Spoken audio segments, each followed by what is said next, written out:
최백은의 이게 경제다. 경제 이야기를 쉽고 명쾌하게 풀어보겠습니다. 건국대학교 최백은 교수 함께합니다. 교수님 안녕하세요. 네, 안녕하세요. 네, 국제금융협회가 지난해 전 세계 부채 규모를 발표했는데 이게 사상 최고치를 기록했다고요? 예, 맞습니다. 우리가 코로나 재난 때문에 상당히 경제 위기에 빠졌기 때문에 예상은 했을 텐데요. 네. 실제로 이제 그러니까는 이 IIF라고 국제금융협회인데요. 네. 은행들이 회원사로 되어져 있는 하나의 협회입니다. 그리고 여기서 이제 그러니까 발표한 거에 의하면은 GDP 대비로요. 네. 전 세계 GDP 대비로 한 35%포인트나 그러니까 35%면 그러니까 320에 있던 게 한 355%를 GDP 대비로요. 네. 이렇게 이제 급증을 했는데 이게 어느 정도로 좀 이제 감이 안 오실 텐데 네네. 일반 청취자들은요. 금융위기 때 같은 경우가 2008년도에 한 10%포인트, 2009년도에 한 15%포인트가 증가해서 이 개년도 화폐도 25%포인트 했었거든요. 네. 근데 이번에는 1년 만에 35%포인트 했었으니까요. 그리고 이제 올해도 어차피 이제 부채가 계속 증가할 수밖에 없는 지금 상황이거든요. 네. 그래서 그러다 보니까는 글로벌 금융위기 때 2년 동안에 걸쳐서 GDP 대비 당시의 GDP 대비 25%포인트가 올랐는데 이번에는 1년 만에 35%포인트가 올랐다는 점에서 상당히 얼마나 충격적이었는가를 알 수 있는 거죠. 말씀하신 것처럼 코로나19 때문에 부채가 늘어날 건 어느 정도 예상이 됐는데 이번 수치들이 네. 그 예상을 훨씬 뛰어넘는 수준이었다는 거죠. 맞습니다. 예. 그러니까 코로나19 그럼 전후 1년간으로 봤을 때 민간 채무, 정부 채무, 변화폭은 어떻게 나타났나요? 아무래도 이제 그러니까 여기 이제 그러니까 국제금융협회에서 이제 대상 국가로 하는 것이 한 48개 국가를 대상으로 하고 있습니다. 네.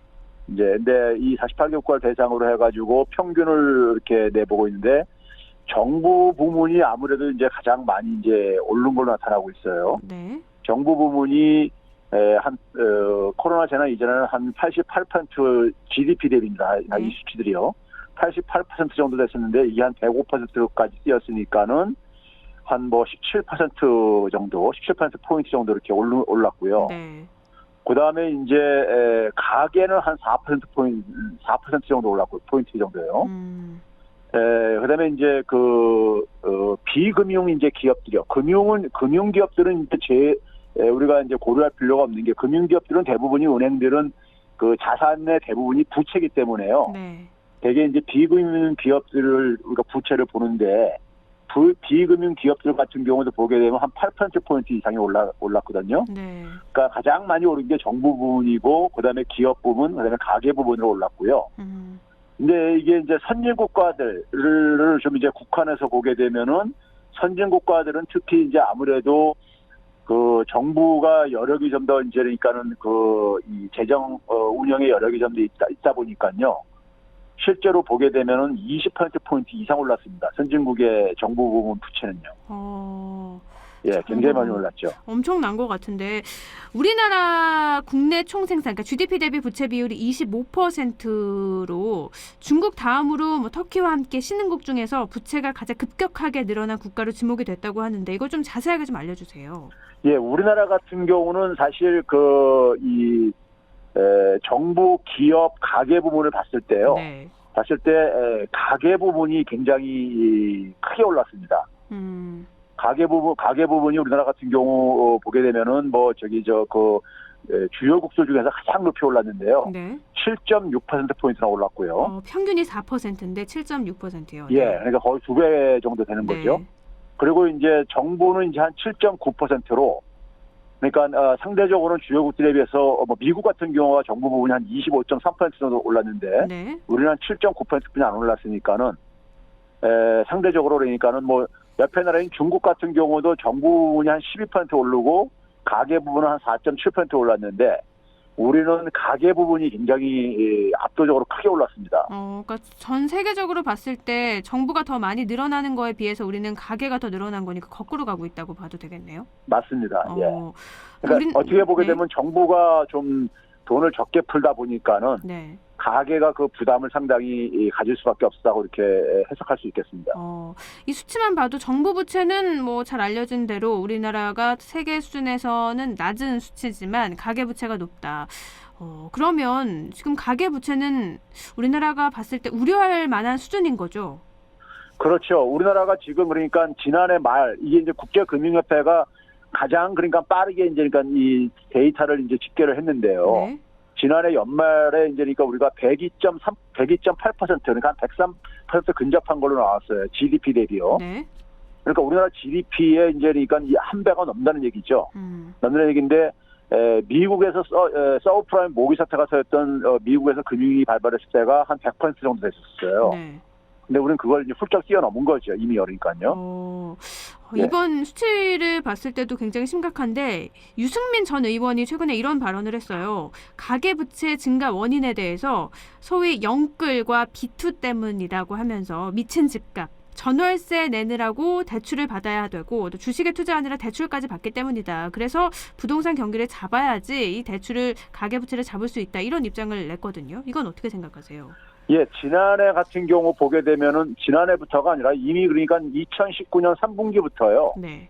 3분기부터 이제 그러니까는 소위 말해서 가계의 소득 증가율은 계속 떨어지고 있는데 상대적으로 그러니까 대출 증가율은 높아져 가고 있었어요. 네. 근데 그게 되게 이제 부동산 시장이 이제 과열되면서 그러니까는 부동산 시장에 그러니까 소위 말해서 이제 그 패닉 바잉이라고 우리가 이제 표현을 하고 있었는데요. 네. 공포 수요죠. 네. 공포 구매. 그러니까 이 부동산 시장이 과열되면서 지금 집을 안 사면은 무리를 해서라도 자기는 영원히 그러니까 낙오자가 될 수밖에 없다는 이러한 이제 심리들이 작용을 하면서 네. 부동산 시장에 많이 뛰어들었고요.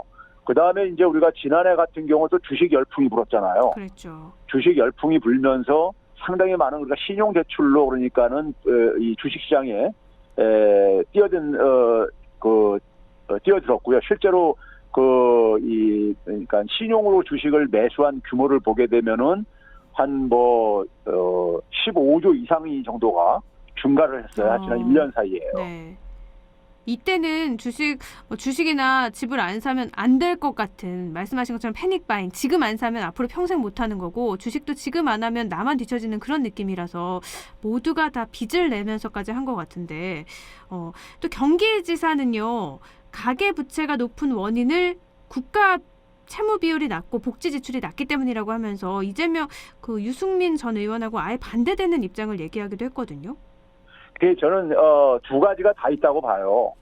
다 있다고 보는데 이제 그러니까 우리가 지난해 같은 경우 보게 되면은 상대적으로 타격을 받은 계층들이 가게들 중에서 보게 되면 자영업자하고요. 네. 그다음에 뭐냐면은 이제 그 임금 근로자 중에서는 소위 말해서 임시직이나 일용직 같은 고용 취약계층들이 이제 일자리를 많이 잃었어요. 네.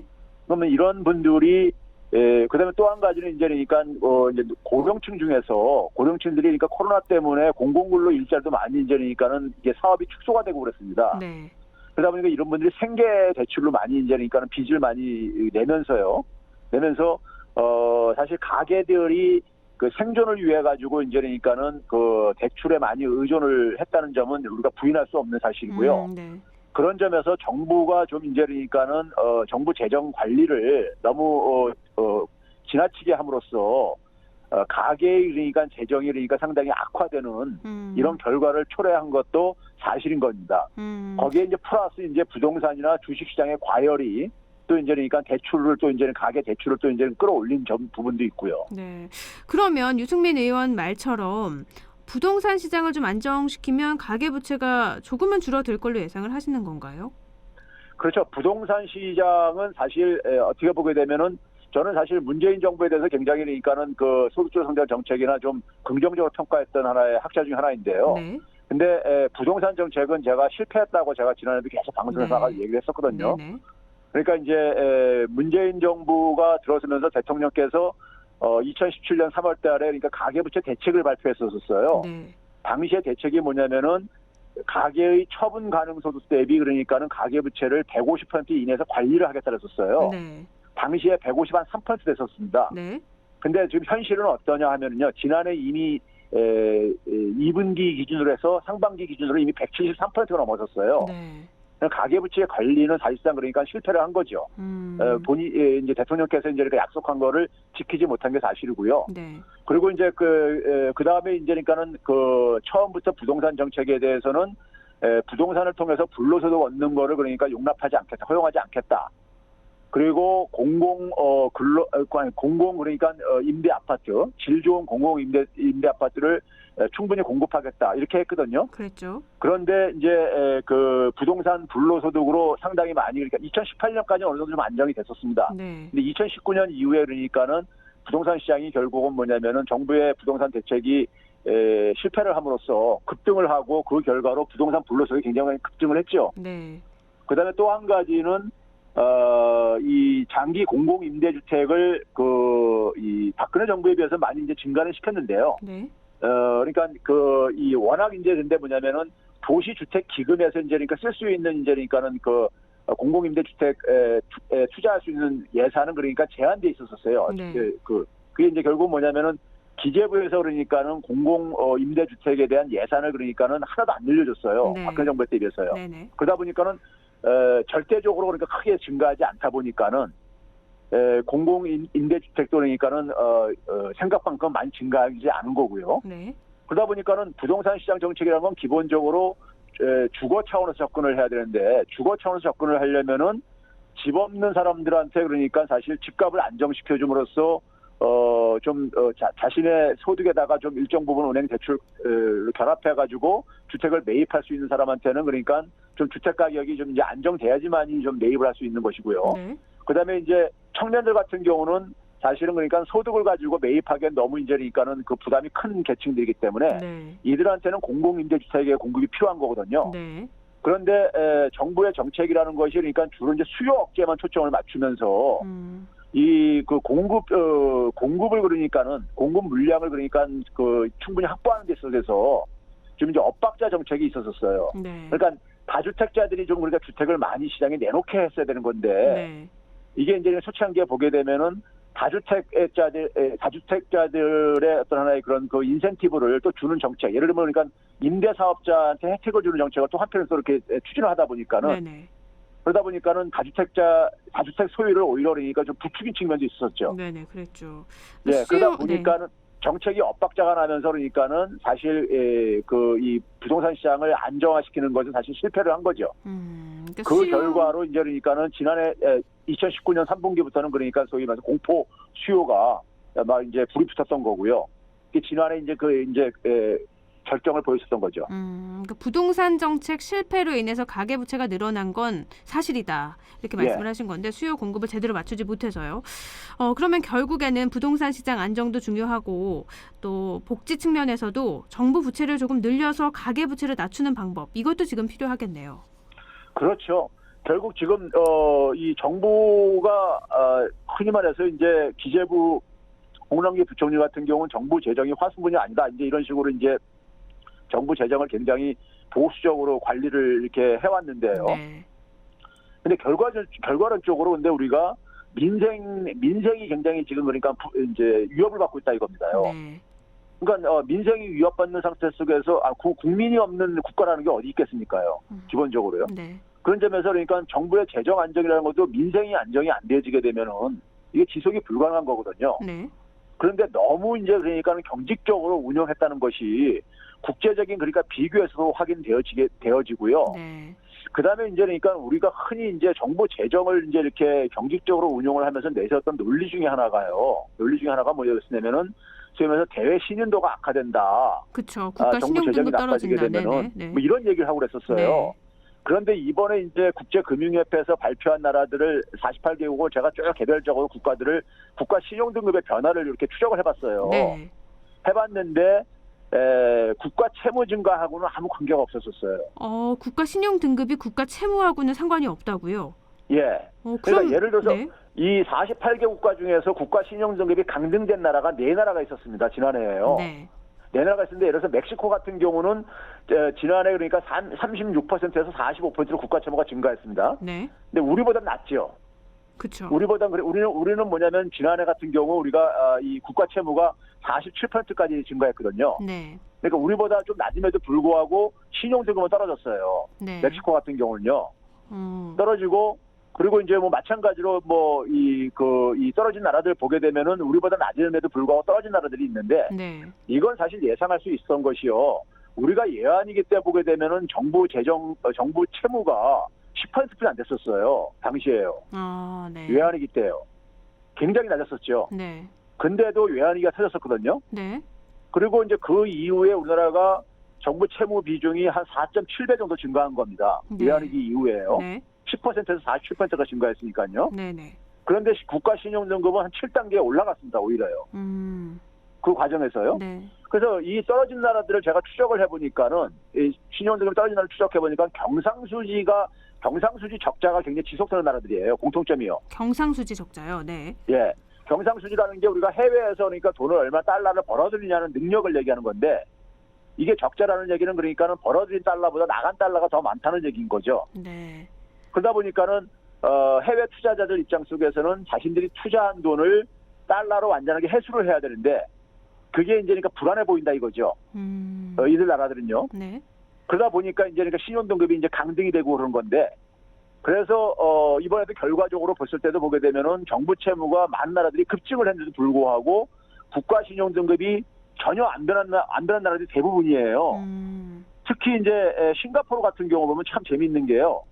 126%였는데 정부 채무가 네. 굉장히 이미 높았었죠. 그랬네요. 네. 높았는데 지난해 말에 148%까지 증가했습니다. 네. 그러니까 22% 정도 증가했어요. 네. 그런데 최고 등급입니다. AAA 최고 등급을 계속 유지하고 있어요. 우리나라의 지금 3배 정도 되는 채무를 가지고 예. 있는데 등급은 최고 등급이요. 예. 이 나라가 그러니까는 1990년대부터 계속 그 최고 등급을 유지하고 있는데 네. 국가 채무는 계속 증가해 왔었어요. 그러니까 한 25년 전에는 그러니까 지금보다 한 절반 정도였었습니다. 정부 채무 비중이요. 네. 근데 이렇게 지금 보니까 거의 150% 가깝게 이렇게 증가를 한 상태인데 지난 1년 동안도 한 22%가 증가했으니까요. 근데 국가 신용 등급의 최고 등급을 유지하는 이유는 싱가포르가 경상수지 흑자가 굉장히 높습니다. 네. 그래서 외환 보유고와 GDP 대비 한 70% 이상을 항상 유지하고 있어요. 그러니까 달러를 충분히 확보하고 있으니까는 네. 외국인 투자자들이 볼 때 저 나라에 대해서 그러니까 불안을 안 느끼는 거죠. 그럼 우리나라 채무를 늘리는 거에서 뭐 국가 신용 등급이 떨어진다 이거는 연관성이 없는 걸로 나타난 그렇죠. 거네요. 그거는 사실 과학적이지가 않고요. 네. 과학적이지 않습니다. 그러니까 우리가 과거의 경험, 우리나라 과거 경험이나 아니면 그러니까 세계 주요 국가들 쭉 비교를 하더라도 그거는 그 팩트하고 맞지가 않는다 이렇게 얘기를 할 수 있겠습니다. 네. 국가 신용 등급 떨어지는 게 걱정이 된다면 경상수지를 어떻게 하면 흑자를 돌릴지 이걸 고민해야 된다는 거네요. 맞습니다. 알겠습니다. 또 전 세계 정부 부채 규모가 이렇게 사상 최대 규모였는데 그러면 앞으로는 어떻게 될까요? 각국 정부는 부양책을 좀 거둬 드릴까요? 아닙니다. 지금 올해도 보게 되면요. 네. 올해도 뭐 IMF에서도 발표했지만은 여기 이제 그러니까 국제금융협회에서도 올해 그러니까 이제 재정 투입을 이제 그러니까는 그 예상되는 재정 투입을 네. 발표를 했어요. 네. 발표를 했는데 보게 되면은 그러니까 모든 나라가 그러니까 재정 적자를 운용하는데 우리나라가 가장 그러니까 재정 적자 폭이 두 번째로 낮은 나라로 되어 있습니다. 재정 적자 돈을 폭이 그러니까 올해도 그러니까 적게 쓰는 나라로요. 예. 이거는 그럼 어떻게 해석을 할 수 있을까요? 다른 나라에 비해서 채무는 낮은데 돈은 또 적게 푼다. 그렇죠. 계속 그러니까 지금까지 지난해의 기조를 계속 유지하겠다는 게 이제 정부의 이제 그러니까는 방침이다 보니까는 네. 그게 이제 여기에 이제 수치에도 집계에서도 이제 확인이 되어지는 건데 네. 다른 나라들 보게 되면 주요 국가들뿐만 아니라 우리보다 그러니까 경제 규모가 안 좋은 그러니까 뭐 남아공이라든가 뭐 중국, 인도 뭐 이런 스페인 이런 나라들 같은 경우도 이 그 재정 적자가 그러니까 8%에서 한 12%까지 이렇게 네. 마이너스 8%, 마이너스 12%이 정도까지 지금 올해 편성을 하고 있습니다. 그러면 이 방향이 제대로 간다고 보고 계세요? 아니죠. 이렇게 가면 안 되는 그래서, 거 아닐까요? 네네. 그렇죠. 그래서 이제 이렇게 되게 되면은 결국 정부의 역할이 적게 되게 되면은 그만큼 이제 결국은 민간 부분이 결국은 그러니까 적자가 커질 수밖에 없습니다. 지금 우리나라는 가뜩이나 민간 부분에 부채가 큰 게 차지하고 있는데 그럼 더 커지는 거 아닌가요? 그렇죠. 그래서 정부가 좀 이제 이 관점을 좀 바꿔야 되는데, 네. 그러니까 이 민생 그러니까 가계와 기업이 그러니까는 지금 기업들도 굉장히 좀비 기업들이 많이 증가하고 있어요. 네.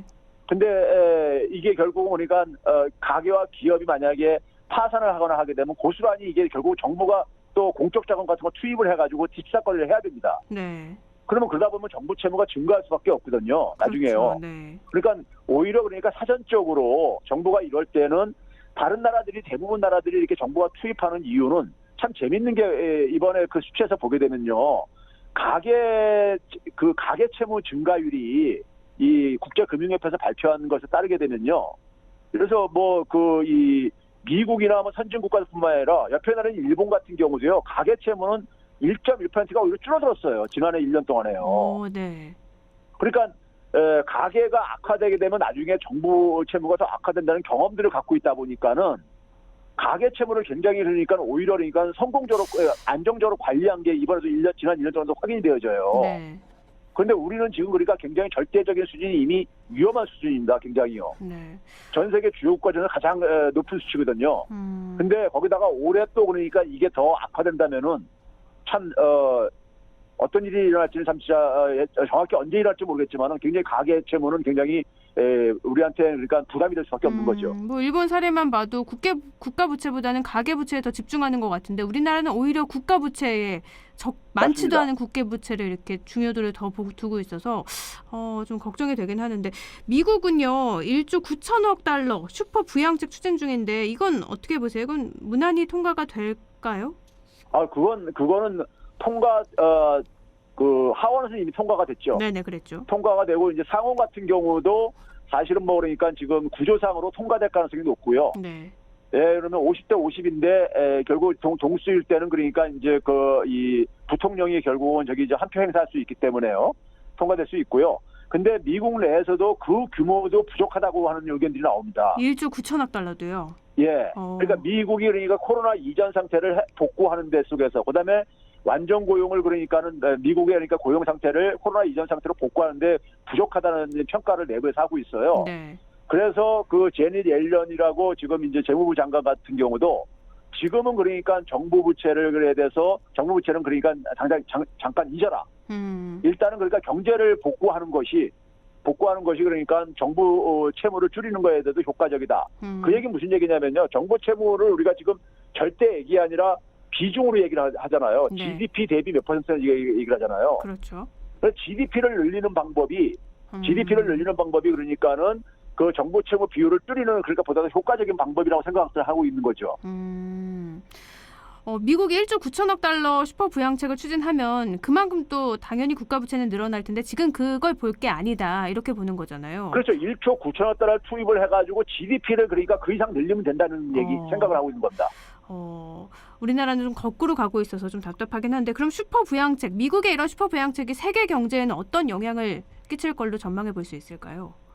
미국이 그래서 경제가 살아나게 되면 우리한테는 수출 같은 데 도움이 되겠죠. 네. 그런데 이제 전통적으로는 정부가 재정을 이렇게 많이 투입을 하게 되면요. 네. 그 투입한 것 중에 이제 많은 부분이 해외로 해외 다른 나라들이 이제 옆에서 재미를 보는 거죠. 떡고물이 떨어져 가지고요. 그런데 미국이 트럼프 때부터 사실은 오바마 때부터 시작됐지만은 바이오 아메리카 정책을 추구를 하다 보니까요. 정부의 조달 사업에 미국 기업들이라든가 미국 내에서 생산 활동을 하는 기업들만 참여할 수 있게 네. 국한하다 보니까 그만큼 옛날처럼 효과가 해외로 나가는 걸 가능한 한 차단시키려고 하고 있죠. 미국 국내에 그 효과가 집중되게 하려고요. 네. 재정의 투입의 효과를요. 네. 그러다 보니까 우리는 간접적으로 미국 경제가 살아나면은 그걸로 인해서 수입의 증가가 우리한테 수출 증가로 이어지는 그 정도 효과는 우리가 기대할 수 있겠지만은 아주 크게 효과를 기대하기는 좀 어렵다고 봅니다. 그러면 미국이 이렇게 슈퍼 부양책을 쳐서 경기가 좀 좋아지면 우리나라도 이렇게 틀렸구나 하면서 국가 부채를 늘리면서 가계 부채를 낮추는 뭔가 그런 정책을 펼 수도 있지 않을까요? 이건 기대인가요? 그런데 이미 올해 예산을 기재부에서 이미 지난해 연말에 통과시켜 이미 확정이 됐잖아요. 네. 물론 그게 올해 상황이 나빠지게 되면 또 추경 편성이 또 이어질 가능성을 배제할 수는 없는데요. 네. 배제할 수 없는데 정부가 사실은 지금 가계 채무에 대해서 너무 안이하게 생각을 하고 있다고 저는 생각이 들어요. 가계 채무에 대해서요. 네. 그 가계 채무가 이게는 사실은 가계 부채가 이 경착륙하는 문제뿐만 아니라 가계 채무가 커지게 되면요. 소비가 주가 될 수밖에 없어요. 그렇죠. 가계가 그러니까 원리금을 상환을 하다 보면은 그러니까 쓸 수 있는 소득이 돈이 그만큼 줄어들죠. 줄어들 수밖에 없는 거거든요. 네. 그런 점에서 소비가 둔화되게 되면은 그만큼 성장률을 깎아먹을 수밖에 없는 거거든요. 그럼 성장률을 깎아먹게 되면 그만큼 세금, 정부가 걷어들이는 세금도 그만큼 줄어들 수밖에 없습니다. 네. 그런 점에서는 그러니까 오히려 그러니까는 민간 부분이 위축이 되지 않도록 정부가 적극적인 재정을 쓰라는 것은 IMF나 OECD에서도 계속 권유를 하는 거예요. 네. 그런 점에서 그러니까는 좀 저는 추경 편성을 통해서 이 소위 특히 이제 뭐냐면 중산층과 저소득층에 대한 그러니까 적극적인 좀 이제 그러니까 재정 지원이 저는 필요하다고 생각합니다. 네. 국가 부채를 늘리지 않으면 GDP도 줄어들 거고 그럼 또 악순환이 되지 않을까 걱정이 되는데 알겠습니다. 저희도 다음 주에도 경제 이야기 쉽게 또 풀어보죠. 오늘 말씀 고맙습니다. 네, 감사합니다. 네, 최백은의 이게 경제다. 건국대학교 경제학과 최백은 교수였습니다.